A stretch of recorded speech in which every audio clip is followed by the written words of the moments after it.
एक समय की बात है बच्चों, एक बहुत ही प्यारा और सफ़ेद रंग का बगुला था जिसका नाम था राजू। राजू बहुत ही सीधा साधा और भोला भाला था। उसे सब पर बहुत जल्दी भरोसा हो जाता था। एक दिन कुछ शरारती और रंगीन स्वभाव वाले सारस उसके पास आए और राजू को एक ऐसे हरे भरे खेत में चलने को कहा जहां अभी अभी नए नए बीज बोए गए थे।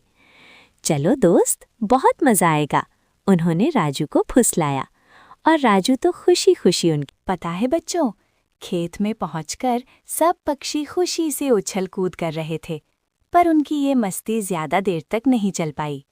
अचानक एक पल में फड़फड़ाहट की आवाज हुई और झपट्टा, सब के सब पक्षी, बेचारा राजू बगुला भी एक बड़े से जाल में फंस गए।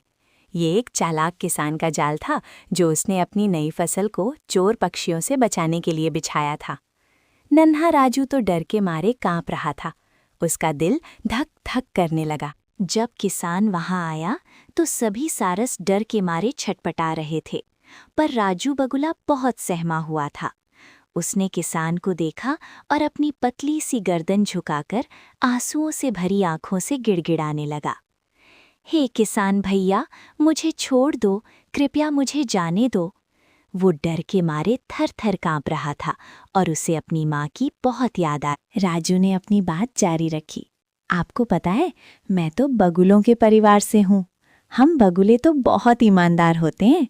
हम कभी कुछ चुराते नहीं और हमारा स्वभाव बहुत अच्छा होता है। हम हमेशा दूसरों की मदद करते हैं और साफ सुथरे रहते हैं। वो अपनी पूरी मासूमियत और सच्चाई से अपनी बात समझा रहा था। उम्मीद कर रहा था कि किसान उस पर दया करेगा और उसे। राजू ने आगे कहा, मुझे सच में नहीं पता था कि ये सारस यहाँ फसल चुराने आए थे। मैं तो बस उनके साथ मज़ा करने आया था और मुझे लगा कि हम सब दोस्त हैं। मेरा इरादा बिल्कुल गलत नहीं था किसान भैया, मैं तो भोला हूँ। उसका दिल बहुत घबरा रहा था। उसे लग रहा था कि अगर उसे नहीं छोड़ा गया तो। किसान ने राजू की सारी बातें ध्यान से सुनी।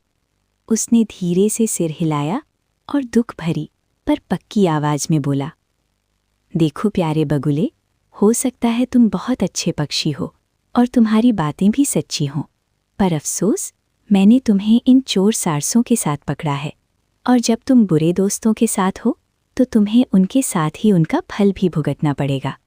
तुम्हें भी वही सज़ा मिलेगी जो इन सारसों को मिलेगी। ये सुनकर राजू की आंखों में आंसू भर आए और वो बहुत बहुत उदास। कहानी की सीख।